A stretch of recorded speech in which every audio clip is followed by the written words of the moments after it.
అందరికీ నమస్కారం. నేను మీ హనీబీ అశోక్. ఎపిథెరపీ తేనెటీగల ద్వారా వైద్యం. ప్రకృతి మనకి మంచి ఆహార పదార్థాలతో పాటు మంచి ఔషధాలను కూడా అందించడం జరిగింది. అవి వివిధ రూపాల్లో లభిస్తూ ఉంటాయి. మనకి కొన్ని వృక్షాల ద్వారా లభిస్తాయి, కొన్ని జంతువుల ద్వారా, కొన్ని కీటకాల ద్వారా ఇలా లభిస్తూ ఉంటాయి. వాటిలో భాగంగానే మనం తేనెటీగల ద్వారా వైద్యము అంటే తేనెటీగలు తేనె మైనము తయారు చేస్తాయని మనందరికీ తెలిసిన విషయం. కానీ తేనెటీగల ద్వారా ఇంకా చాలా ఔషధాలు అనేవి మనకు లభిస్తూ ఉంటాయి. అవేంటియో ఇంతకుముందు వీడియోలో మనం తెలుసుకున్నాము. వాటిల్లో ఈరోజు ఒక అద్భుతమైన ఔషధం గురించి తెలుసుకోబోతున్నాము. నేను ఇంతకుముందు నా మొదటి వీడియోలోనే చెప్పడం జరిగింది, నేను ఎక్కువ సమయం ఈ తేనెటీగల మధ్యనే గడిపి చాలా నష్టపోయాను అని చెప్పడం జరిగింది. దానిలో ఇదొక భాగంగా గుర్తించాలి. ఎందుకంటే నేను నష్టపోయింది నా చేతుల్లోనే ఉండి, అన్నీ నా చేతుల్లోనే ఉన్నా నేను ఎంత నష్టపోయాను అనేది మీకు వివరంగా తెలియజేస్తాను. ఇదేంటంటే ప్రకృతి మనకి అందించిన ఔషధాల్లో ఒక అద్భుతమైన ఔషధం. మనకి నిత్యము మన ఇబ్బంది పెట్టి వ్యాధుల్లో ప్రధానమైనటువంటి వ్యాధుల్లో ఒకటిగా చెప్పుకోవాల్సింది ఏంటంటే దంత సమస్యలు. అంటే పిప్పొన్నుపోటు. ఈ పిప్పొన్నుపోటు వచ్చినప్పుడు చాలా బాధ అనిపిస్తుంది. అది వచ్చిన వాళ్ళకి తెలుస్తుంది ఆ బాధ ఎలా ఉంటుందో. దాన్ని బాధ వర్ణనాతీతం అన్నమాట. అంటే వర్ణించలేము దాన్ని, ఎంత బాధ ఉంది నాకు అని చెప్పేసి. ఈ పిప్పొన్నుపోటు వచ్చినప్పుడు సరిగా ఆహారము తీసుకోలేము, సరిగా నిద్రపోలేము. దాంతో మనకి అనీజీగా ఉంటుంది, ఏ పని కూడా సరిగా చేయలేము. ఆ నొప్పి వచ్చినప్పుడు ఏదో మనకి తెలిసిన మెడికల్ షాప్కి వెళ్ళి ట్యాబ్లెట్లు తీసుకొస్తాము. ఆ ట్యాబ్లెట్ల పవర్ ఉన్నంతసేపు ఆ నొప్పి అనేది తెలియదు, తర్వాత మళ్ళీ మొదలే. తర్వాత ఏం చేస్తామంటే డాక్టర్ గారి దగ్గరికి వెళ్తే ఆయన పుచ్చిపోవటం స్టార్ట్ అయింది, రూట్ కెనాల్ చేయాలి అంటారు. రూట్ కెనాల్ చేయించుకుంటాము. తర్వాత మళ్ళీ కొంతకాలానికి నొప్పి స్టార్ట్ అవుతుంది. మరలా డాక్టర్ గారి దగ్గరికి వెళ్తే 70% 80% డ్యామేజ్ అయిందండి, పన్ను తీసేసి కొత్త పన్ను కడదాము అని చెప్పి అంటారు. సరే, ఈ ఇబ్బందులు పడలేమని చెప్పి కొత్త పన్ను కట్టించుకుంటాం. ఇక్కడ మనం గమనించాల్సిన విషయం ఏంటంటే ఒక పుచ్చిపోయిన పన్నుని రీప్లేస్ చేయడానికి 2 మంచి పళ్ళని చెడగొట్టుకోవాల్సిన అవసరం ఉంది అక్కడ. అలాగే నేను చిన్నప్పటి నుంచి ఈ తేనెటీగల్లో పుట్టి పెరిగిన ఈ మంచి ఔషధం నా చేతుల్లో ఉన్నా నేను తెలుసుకోలేకపోవటం, అర్థం చేసుకోలేకపోవటం నా దురదృష్టకరం. అంటే నేను వీటి మీద దృష్టి పెట్టలా, నా దృష్టి అంతా ఆ తేనెటీగల మీదే కాలక్షేపం చేయటం జరిగింది. ఇలా ఒక పన్ను కోసం 2 మంచి పళ్ళనే చెడగొట్టుకోవటం. నాకు ఈ పక్కన పైన 20 years బ్యాక్ ఒక పన్ను పుచ్చిపోతే దాన్ని రికవరీ చేయడానికి 2 పళ్ళని కట్ చేయించుకోవాల్సిన పరిస్థితి వచ్చింది. తర్వాత మరలా ఈ కింద భాగాన ఒక పన్ను పుచ్చిపోతే రూట్ కెనాల్ చేయించుకున్నా, పైన ఒక పన్ను పుచ్చిపోతే రూట్ కెనాల్ చేయించుకున్నా.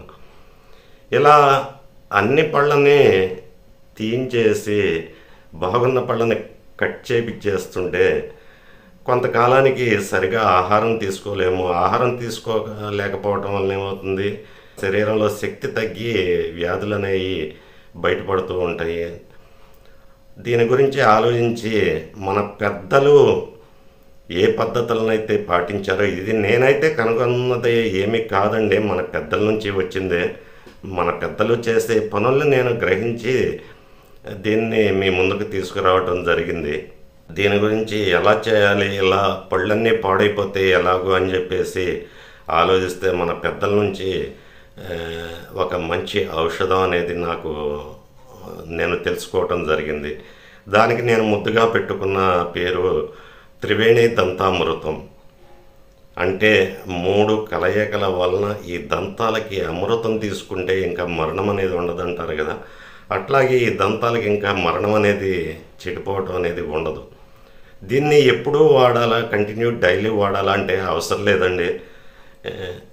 ఎప్పుడైనా మనకి గుర్తొచ్చినప్పుడు రాత్రిపూట ఆహారం తీసుకోవడం అయిపోయిన తర్వాత ఒక 2 minutes బ్రష్ చేసి పడుకుంటే కనుక మీకు పిప్పున పోటు వచ్చినప్పుడు దీన్ని పాటిస్తే ఉదయానికల్లా మీరు పిప్పన్నుపోటు నాకు ఉందా అన్న ఆలోచన కూడా మర్చిపోతారు. అంత బాగా పనిచేస్తుంది.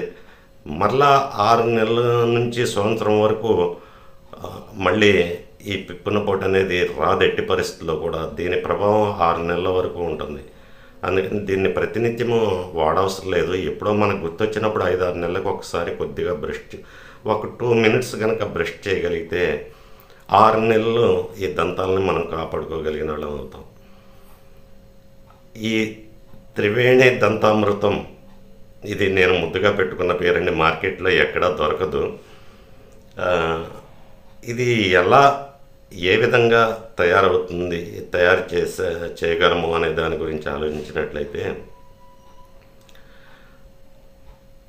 మనకి తేనెటీగలు తేనె మైనంతో పాటు ప్రొపోలిస్ అనే పదార్థాన్ని కూడా, జిగురు పదార్థాన్ని కూడా తయారు చేస్తాయి అని చెప్పుకున్నాం. ఈ ప్రపోలిస్ అనేది ఏంటంటే, మనకి కొన్ని మనం గమనించినట్లయితే కొన్ని వృక్షాలకి గాయాలైనప్పుడు అక్కడ ఒక జిగురు లాంటి ద్రవ పదార్థాన్ని అవి ఉత్పత్తి చేస్తాయి.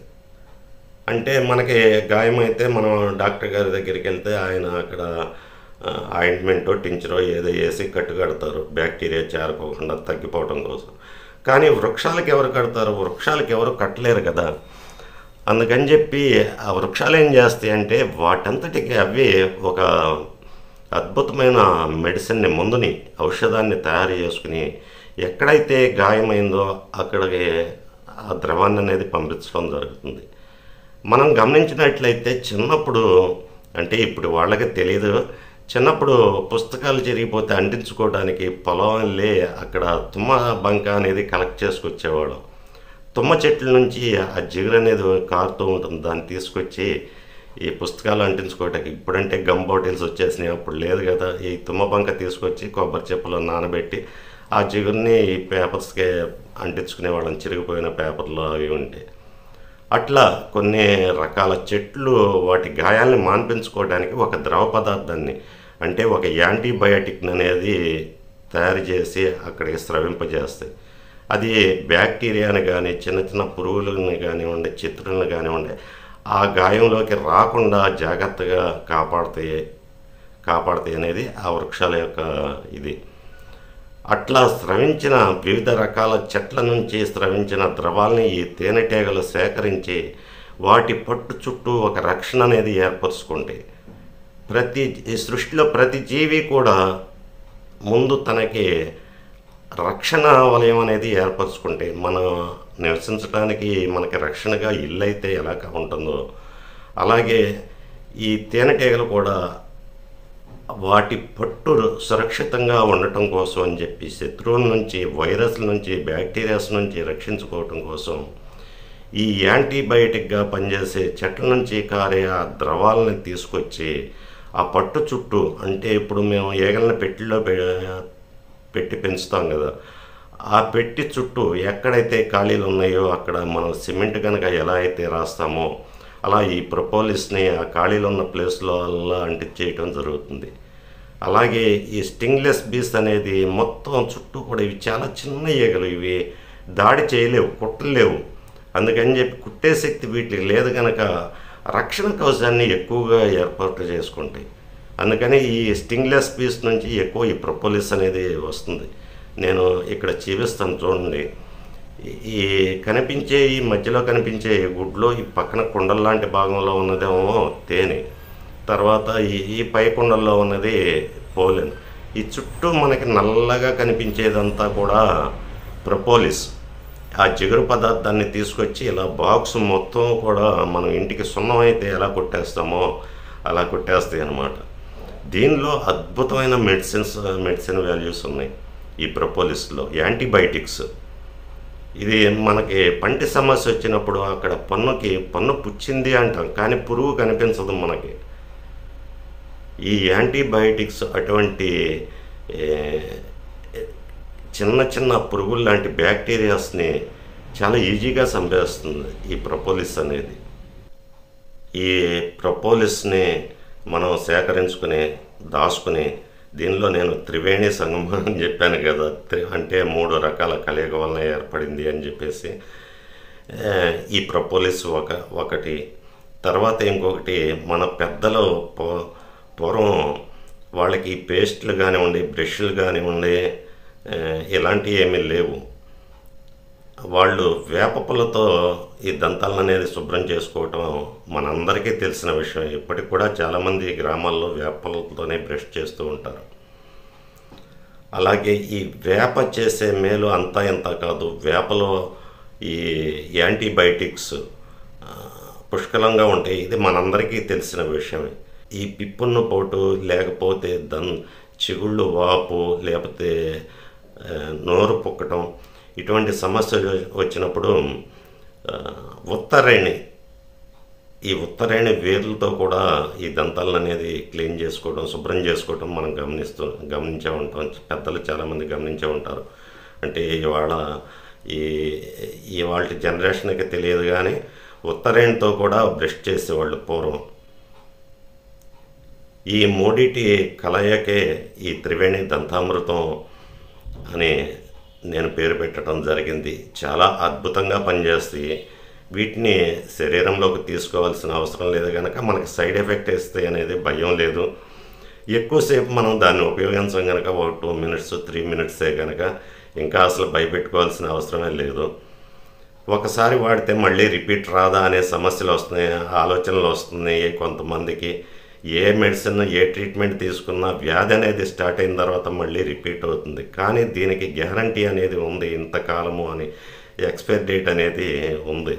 అంటే ఒకసారి 2 మినిట్స్ కనుక బ్రష్ చేయగలిగితే మనం 6 మంత్స్ వరకు ఎక్స్పైర్ డేట్ అనేది మళ్ళీ రాదు అనే గ్యారంటీ అయితే ఉంది ఈ త్రివేణి దంతామృతానికి. తర్వాత ఇది వేటికి ఉపయోగపడుతుంది అంటే, ఒక పిప్పున్న పోట్లకే కాదు, చిగురు వాపులకి, నోట్లో పొక్కిన నాలుక కానివ్వండి, బుగ్గల లోపల పాగన ఎక్కడ పొక్కిన వాటికి అద్భుతంగా పనిచేస్తుంది. తర్వాత ఇది చిగుర్లకి, అంటే మన గోటి చిగుర్లకు కానివ్వండి, చాలామందికి గోర్లు పుచ్చిపోతూ ఉంటాయి. ఎన్నో రకాల మందులు వాడుతూ ఉంటారు, అయినా సరే పుచ్చిపోతూ ఉంటాయి. దీన్ని నైట్ పడుకునే ముందు ఆ గోర్లో ఒక్కసారి కొంచెం కనుక అప్లై చేసినట్లయితే తెల్లారేపాటికి మీకు ఆ గోరు నొప్పి, ఆ పోటు అనేది మాయమైపోతుంది. ఇక్కడ మనకి గోరు నొప్పి ఉండాలి అనేది గుర్తు కూడా ఉండదన్నమాట. అంత ఇదిగా ఆ నొప్పి అనేది తగ్గిపోవటం మనం గమనించగలం. ఇట్లా గోర్లకు వచ్చే వ్యాధులు, గోర్లు పుచ్చిపోకుండా, ఈ దంతాలు పుచ్చిపోకుండా ఇట్లా మనం దీన్ని ఉపయోగించుకోవచ్చు. ఇట్లా ఇంకా చాలా ఉన్నాయి. మంచి విషయాల్ని మీకు తెలియజేస్తాను. ఇవి మనకి అందుబాటులో లేని ఔషధాలు అయితే కాదు, మనకి అందుబాటులో ఉన్నాయి. ఎక్కడో హిమాలయాల్లో ఉన్నాయి, లేకపోతే థిక్ ఫారెస్ట్లో ఉన్నాయి, ఎక్కడో కొండల మీద, శిఖరాల మీద ఉన్న వాటి గురించి నేను చెప్పట్లేదు. మనందరికీ మన చుట్టుపక్కల అందుబాటులో ఉండే మొక్కలు, పదార్థాలు ఇవన్నీ కూడా. వీటిని అందరూ చక్కగా వాడి ఆరోగ్యంగా ఉంటారని చెప్పి కోరుకుంటున్నాను. నమస్కారం.